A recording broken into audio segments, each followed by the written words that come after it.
ဒီနေ့အိမ်မှာချက်စားဖြစ်တဲ့ပစုံမပိချက်အတွက်လိုအပ်တဲ့ကြက်သွန်နဲ့ကြက်သွန်ဖြူငရုတ်သီးစိမ်းကိုလေးထားပါမယ်။ပြီးရင်တော့ကြက်သွန်ဖြူကြက်သွန်တွေကိုထောင်းထည့်ပါမယ်။ဒါကတော့ကြက်သွန်နဲ့ကြက်သွန်ဖြူထောင်းလာတာလေးပါ။ပြီးဒါကတော့အစင်းလေးကြိုထားတဲ့ရေချိုမပိပါ။ပြီးရင်တော့ပစုံလေးကို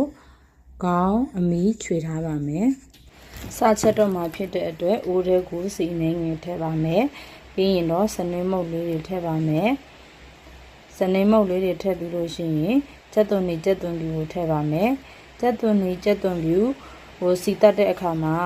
အယောင်လေးကြက်တဲ့အထိပေါ့နော်။အနံ့လေးတင်းလာတဲ့အထိကိုစီတက်ပေးပါမယ်။ပြီးရင်တော့ငရုတ်သီးစိမ်းတွေထည့်ပါမယ်။ငရုတ်သီးစိမ်းနဲ့ကြက်သွန်ဖြူနဲ့ကိုနံ့နေအောင်လို့ရုံးမွေပါမယ်။ပြီးရင်တော့ပစုံတွေထည့်ပါမယ်။ဒီနေရာမှာ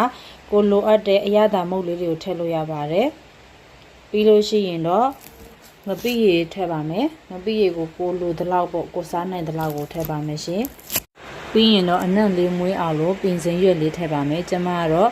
ပင်စင်ရွက်ပဲထည့်ထားပါတယ်နံနံမရှိတဲ့အတွက်ကြောင့်မို့ပါအချိန်နဲ့ငယ်ချက်ပြီးသွားရင်တော့ဒီလိုအရသာရှိတဲ့ပစုံငပိချက်ဟင်းပေါ်လေးတစ်ခုရရှိမှဖြစ်ပါတယ်